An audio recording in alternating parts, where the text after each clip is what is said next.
welcome to Thrilling Tales of Adventure. I'm Mardell, reading The People of the Mist by H.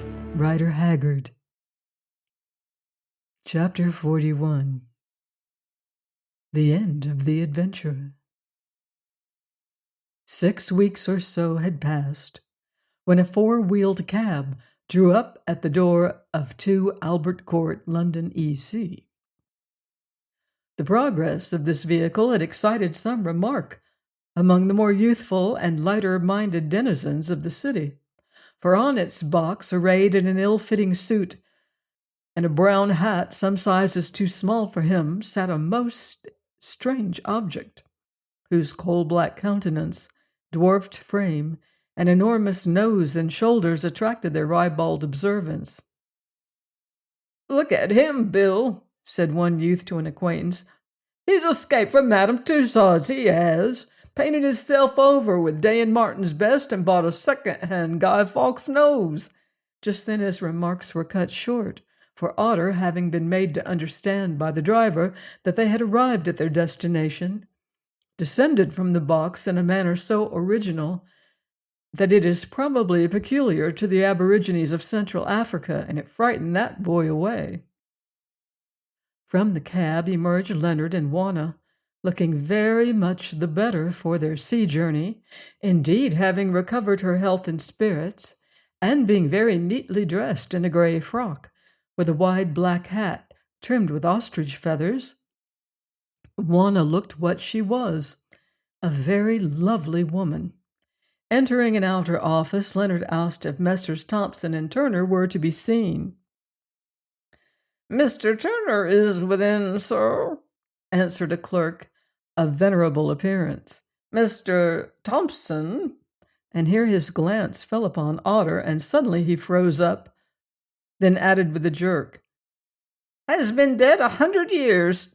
Thompson, sir," he explained, recovering his dignity, but with his eyes still fixed on Otter, "was the founder of this firm. He died in the time of George III.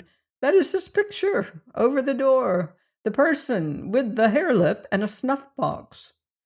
"Indeed," said Leonard. "As Mr. Thompson is not available, perhaps you will tell Mr. Turner that a gentleman would like to speak to him." "Certainly, sir," said the old clerk, still staring fixedly at Otter, whose aspect appeared to fascinate him as much as that worthy had been fascinated by the eyes of the water-dweller. "Have you an appointment, sir?" "No," answered Leonard. "Tell him that it is in reference to an advertisement which his firm inserted in the Times some months ago." The clerk started, wondering if this could be the missing Mr. Outram. That much sought-for individual was understood to have resided in Africa, which is the home of dwarfs and other oddities. Once more he stared at Otter and vanished through a swing door. Presently he returned. "Mr. Turner will see you, sir, if you and the lady will please to step in. Does this gentleman wish to accompany you?" "No," said Leonard. "He can stop here." Thereupon the clerk handed Otter a tall stool, on which the dwarf perched himself disconsolately. Then he opened the swing door and ushered Leonard and his wife into Mr. Turner's private room. "Whom have I the pleasure of addressing?" said a bland, stout gentleman, rising from before a table strewn with papers. "Pray be seated, madam." Leonard drew from his pocket a copy of the Weekly Times and handed it to him, saying, "I understand that you inserted this advertisement." "Certainly we did," answered the lawyer after glancing at it. "Do you bring me any news of Mr. Leonard Outram?"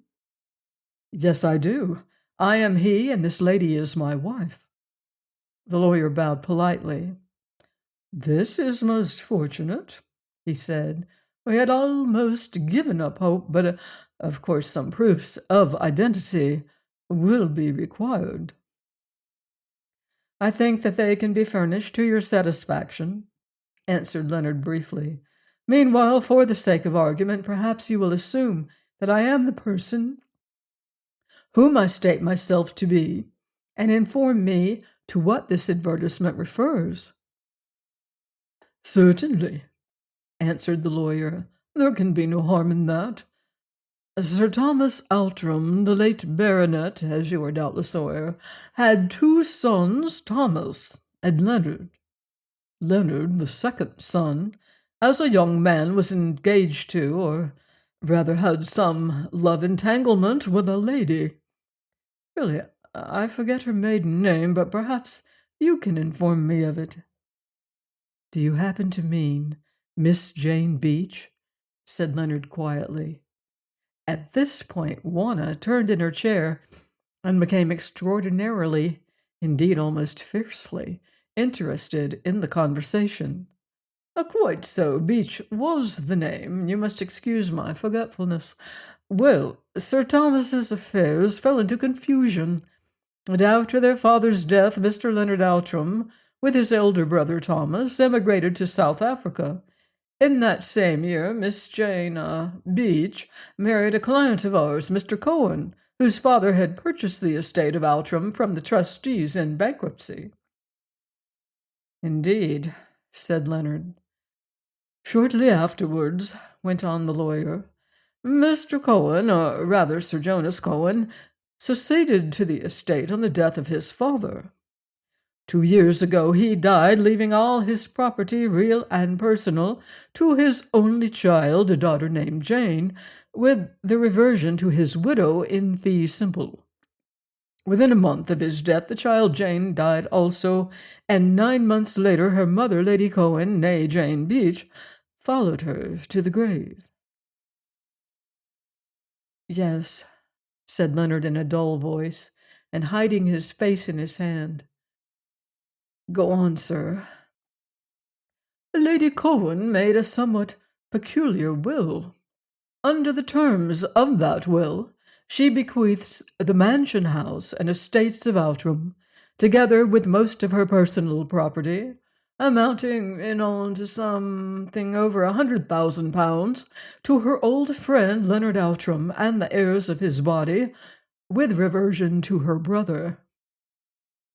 This will has not been disputed, therefore, if you are Leonard Outram, I may congratulate you on being once more the owner of your ancestral estate, and a considerable fortune in cash."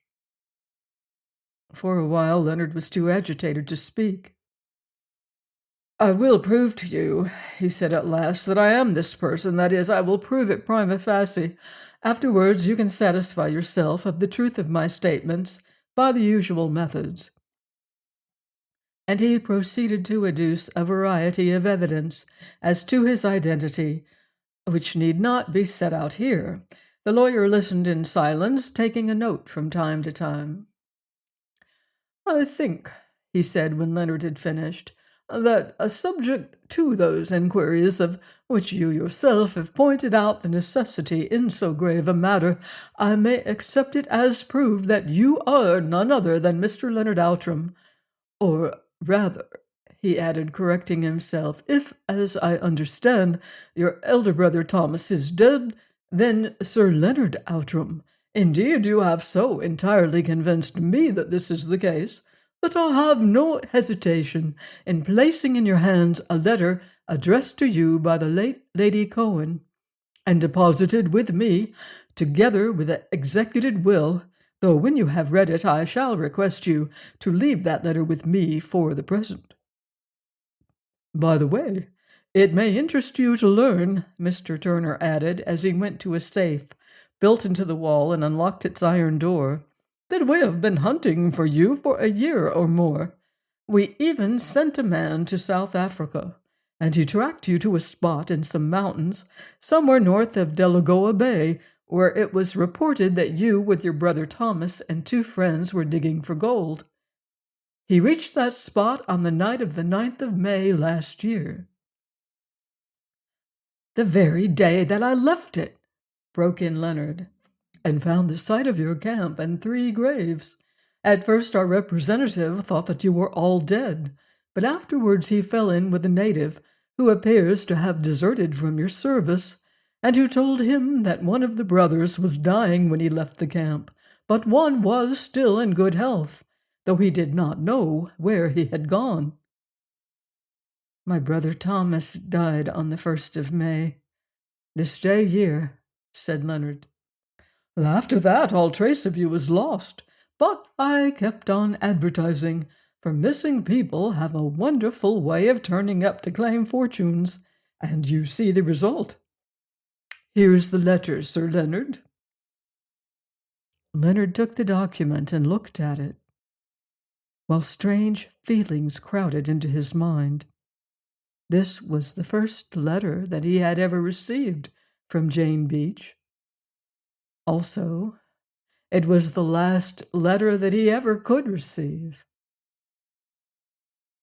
Before I open this, Mr. Turner, he said, for my own satisfaction, I may as well ask you to compare the handwriting of the address with another specimen of it that chances to be in my possession. And producing the worn prayer book from his pocket, Jane's parting gift, he opened it at the fly-leaf and pointed out the inscription to the lawyer, placing the envelope beside it. Mr. Turner took a reading glass and examined first one writing and then the other. These words appear to have been written by the same hand, he said presently. Lady Cohen's writing was peculiar, and it is difficult to be mistaken on the point, though I am no expert. To free you from responsibility, and with your consent, I myself will open this letter. And he slit the envelope at the top with an ivory paper knife, and drawing out its contents, he handed them to Leonard. They ran thus.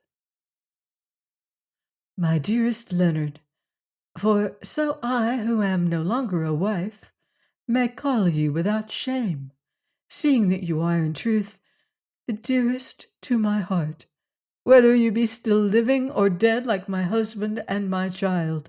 The will which I am about to sign tomorrow will prove to you, if you are yet alive, as I believe to be the case, how deep is my anxiety that you should re-enter into possession of the ancestral home of which fortune has deprived you. It is with the greatest pleasure that I make you this bequest, and I can do so with a clear conscience, for my late husband has left everything at my absolute disposal, being himself without near relations, in the sad event which has occurred of the death of his daughter, our only child. May you live long enough to enjoy the lands and fortune which I am enabled thus to return to your family, and may your children and their descendants sit at Outram for many a generation to come. And now I will talk no more of this matter, for I have an explanation to make and a pardon to ask. It may well be, Leonard, that when your eyes fall upon these lines, you will have forgotten me, most deservedly, and have found some other woman to love you. No, as I set this down, I feel that it is not true. You will never forget me altogether, Leonard, your first love, and no other woman will ever be quite the same to you as I have been, or at least so I believe, in my foolishness and vanity. You will ask what explanation is possible after the way in which I have treated you, and the outrage that I have done to my own love. Such as it is, however, I offer it to you. I was driven into this marriage, Leonard, by my late father, who could be very cruel when he chose. To admit this is, as I know, a proof of weakness. So be it. I have never concealed from myself that I am weak. Yet, believe me, I struggled while I could.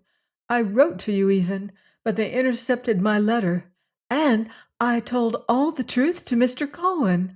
But he was self-willed and passionate, and would take no heed of my pleading. So I married him, Leonard, and was fairly happy with him, for he was kindness itself to me. But from that hour I began to die, and now more than 6 years have passed since the night of our parting in the snow, and the end is at hand, for I am really dying. It has pleased God to take my little daughter. This last shock proved more than I can bear, and so I go to join her and to wait with her, till such time as I shall once more see your unforgotten face. And that is all I have to say, dear Leonard. Pardon me, and I am selfish enough to add, do not forget me. Jane. P.S. Why is it that an affection like ours, which has never ever borne fruit even, should in the end prove stronger than any other earthly tie? Heaven knows, and heaven alone, how passionately I loved and love my dead child, and yet, now that my own hour is at hand, it is of you that I think the most, you who are neither child nor husband.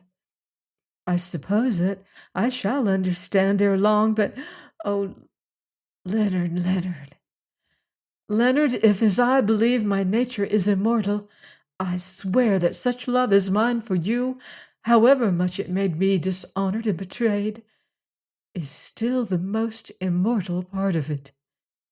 J. Leonard put down the letter on the table, and again he covered his face with his hand to hide his emotion, for his feelings overcame him as a sense of the depth and purity of this dead woman's undying love sank into his heart. "May I read that letter, Leonard?" asked Juana in a quiet voice. "I suppose so, yes, dear, if you like," he answered, feeling dully that it was better to make a clean breast of the matter at once, and thus to prevent future misunderstandings. Juana took the letter and perused it twice, by which time she knew it as well as she did the Lord's Prayer, nor did she ever forget a single word of it. Then she handed it back to the lawyer, saying nothing. "I understand," said Mr. Turner, breaking in on a silence which he felt to be painful, "that you will be able to produce the necessary proofs of identity within the next few days, and then we can get the will proved in the usual form. Meanwhile, you must want money, which I will take the risk of advancing you." And he wrote a check for £100 and gave it to Leonard. Half an hour later, Leonard and Juana were alone in a room at their hotel, but as yet scarcely a word had passed between them since they left the lawyer's office. "Don't you see, Leonard," his wife said almost fiercely, "it is most amusing. You made a mistake. Your brother's dying prophecy was like a Delphic oracle. It could be taken two ways, and of course you adopted the wrong interpretation. You left Grave Mountain a day too soon. It was by Jane Beach's help that you were to recover Outram, not by mine." And she laughed sadly. "Don't talk like that, dear," said Leonard in a sad voice. "It pains me." "How else am I to talk after reading that letter?" she answered. "For what woman can hold her own against a dead rival? Now also I must be indebted to her bounty all my days. Oh, if I had not lost the jewels! If only I had not lost the jewels!" History does not relate how Leonard dealt with this unexpected and yet natural situation. A week had passed, and Leonard, with Juana at his side, found himself once more in the great hall at Outram, where on a bygone night many years ago he and his dead brother had sworn their oath. All was the same, for in this hall nothing had been changed. Jane had seen to that. There, chained to its stand, was the Bible, upon which they had registered their vow. There were the pictures of his ancestors gazing down calmly upon him, as though they cared little for the story of his struggles and of his strange triumph over fortune by the help of a woman. There was the painted window, with its blazoned coats of arms and its proud mottos: "For heart, home, and honor," and per ardua ad astra. He had won the heart and home, and he had kept his honor and his oath. He had endured the toils and dangers, and the crown of stars was his. And yet was Leonard altogether happy as he stood looking on these familiar things? Perhaps not quite, for yonder in the churchyard there was a grave, and within the church a monument in white marble that was wonderfully like one who had loved him and whom he had loved, though time and trouble had written a strange difference on her face. Also he had failed, he had kept his oath indeed, and fought on till the end was won. But himself he had not won it. What was now his had once belonged to his successful rival, who doubtless little dreamed of the payment that would be exacted from him by the decree of fate. And was Juana happy? She knew well that Leonard loved her truly, but oh, it was cruel that she, who had shared the struggles, should be deprived of her reward, that it should be left to another, who, if not false, had at least been weak, to give to her husband that which she had striven so hard to win, that which she had won and lost. And harder still was it that in this ancient place, which would henceforth be her home, by day and by night she must feel the presence of the shadow of a woman sweet and pale, who, as she believed, stood between her and that which she desired above all things, the complete and absolute possession of her husband's heart. Doubtless she overrated the trouble. Men and women do not spend their lives brooding upon the memories of their first loves. If they did, this would be a melancholy world, but to Juana it was real enough, and remained so for some years. And if a thing is true to the heart, it avails little that reason should give it the lie. In short, now in the hour of their full property, Leonard and Juana were making acquaintance with the fact that fortune never gives with both hands, as the French say, but loves to rob with the one while she bestows with the other. To few is it allowed to be completely miserable, to none to be completely happy. Their good luck had been so overwhelming in many ways that it would have partaken of the unnatural, and might well have excited their fears for the future, had its completeness been unmarred by these drawbacks, which, such as they were, probably they learned to disremember as the years passed over them, bringing them new trials and added blessings. Perhaps a peep into the future will tell us the rest of the story of Leonard and Juana Outram, better and more truly than any further chronicling of events. 10 years or so have gone by, and Sir Leonard, now a member of Parliament and the Lord Lieutenant of his country, comes out of church on the first Sunday in May, accompanied by his wife, the stateliest matron in the countryside, and some 3 or 4 children, boys and girls together, as healthy as they are handsome. After a glance at a certain grave that lies near to the chancel door, they walk homewards across the budding park in the sweet spring afternoon. Till 100 yards or more from the door of Outram Hall, they pause at the gates of a dwelling known as the Kraal, shaped like a beehive, fashioned of straw and sticks, and built by the hands of Otter alone. Basking in the sunshine in front of this hut sits the dwarf himself, cutting broomsticks with a knife out of that straightest of a bundle of ash saplings that lie beside him. He is dressed in a queer mixture of native and European costume, but otherwise time has wrought no change in him. "Greetings, Bass," he says as Leonard comes up. "Is Bass Wallace here yet?" "No, he will be down in time for dinner. Mind that you're there to wait, Otter." "I shall not be late, Bass, on this day of all days." "Otter," cries a little maid, "you should not make broomsticks on Sunday. It is very wrong." The dwarf grins by way of answer, then speaks to Leonard in a tongue that none but he can understand. "What did I tell you many years ago, Bash?" he says. "Did I not tell you that by this way or by that you should win the wealth, and that the great kraal across the water should be yours again, and that the children of strangers should wander there no more? See, it has come true." And he points to the happy group of youngsters. "Wow, I, Otter, who am fool in most things, have proved to be the best of prophets. Yet I will rest content, and prophesied no more, lest I should lose my name for wisdom." A few hours later, dinner is over in the larger hall. All the servants have gone except Otter, who, dressed in a white smock, stands behind his master's chair. There is no company present save Mr. Wallace, who has just returned from another African expedition, and sits smiling and observant, his eyeglass fixed in his eye of yore. Juana is arrayed in full evening dress, and a great star ruby blazes upon her breast. "Why have you got the red stone on tonight, mother?" asks her eldest son Thomas, who with his two sisters have come down to dessert.